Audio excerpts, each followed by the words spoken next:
Welcome to Yelland Consulting. In this video, I want to go into a little bit of the background information as to what we look at when it comes to property investment. What you see in front of you right now is a map of many of the different areas within our country. Obviously on the west coast we have Port Hedland and Karratha. Note there's no Perth there at the moment.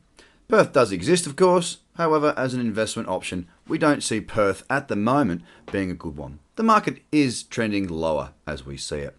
Port Hedland and Karratha both obviously being a prime example of why not to buy in boom towns. What we look for is a bit of a pie chart to have a fair amount skewed towards lots of industry. We don't want to have any one portion of that pie chart, for example 35, 40 or even 50% on any one industry. The prime example is in the Port Hedland Karratha region, where we did see the mining companies pull out of there for a large part and property prices plummet, of course, after they saw a very, very large increase. At Yelland Consulting, we don't have any strategies that are short-term, in and out type strategies. We are not trading property, we are investing in property for the long term. So we try and avoid these types of boom areas. If we go across to the east coast in the same sort of level, we'll see Mackay, Yeppoon, Emerald and Rockhampton. Now these areas, of course, they do have more populace as it is closer to a number of other city centres. The issue that we have with this area is not the infrastructure that's going in there. It's the fact that it is still very much dependent on mining, on gas and on tourism. All very fickle areas to be investing in. So we cross that out. It's very much a process of where not to buy for us when it comes to investment properties. If you look in South Australia, again, we do have quite a bit going on down there. We won't mention the lack of power situation that keeps on cropping its head up. The fact is in South Australia, down in that region, we don't see a great deal of growth. If we have a look at Toowoomba, Toowoomba has fantastic growth, but if we understand that the three things we're looking for is some growth, very good rental yields and good tenants, so we want to focus on areas that don't have a large lower socioeconomic demographic. This is why we rule Toowoomba out. Good growth, yes. Good yields, yes. But there is that slightly larger risk that we may see a not so good tenant in that area. That is also why in that golden triangle between Brisbane, Ipswich and the Gold Coast, we actually cross Ipswich out. There's a lot going on in Ipswich and that's not really a problem.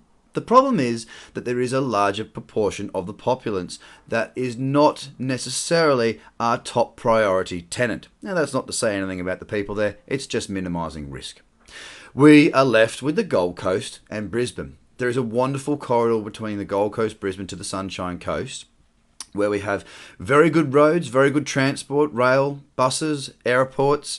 We have a huge amount of infrastructure in there and a booming area.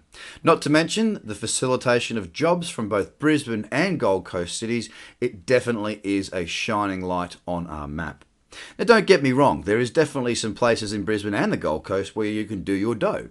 It's not just about buying in the city, it's about buying well in that city. Coming down south of the border, Sydney's too expensive. It's gone through a boom. What most people are doing is using the equity from their Sydney properties to buy elsewhere looking for good yield, good growth and good tenants for a longer term perspective. So Sydney's out of the picture because we don't get enough rent from it and it is very expensive. Canberra is still there in the picture. However, Canberra, it has also gone through a bit of a lift in price. Canberra used to be the age-old yield play. We didn't see too much growth in Canberra for quite a long time, but we did see very good rental yields. It's becoming more difficult in Canberra, no doubt. Albury and on its border, Wodonga, the New South Wales-Victoria border, two regional towns with huge potential. With the rail networks going in there, great jobs, great prospects, and the expense of both Melbourne and Sydney, we're seeing a lot of families flocking into that region. A lot of infrastructure projects are being poured into that area, and this goes without saying the conversation that keeps on popping up about that potential high-speed rail network. If we can get something like that between Sydney and Melbourne, then we will likely see a stopover there in Albury. Then the last one on our map is Victoria, looking down in Melbourne in specific. There are some great options in Melbourne. The rental yield's not quite as good right now, but I tell you what, the growth really is in certain parts of that area. Once again in Melbourne, there are certain areas where if you buy now, you may buy badly. Same with all of these cities.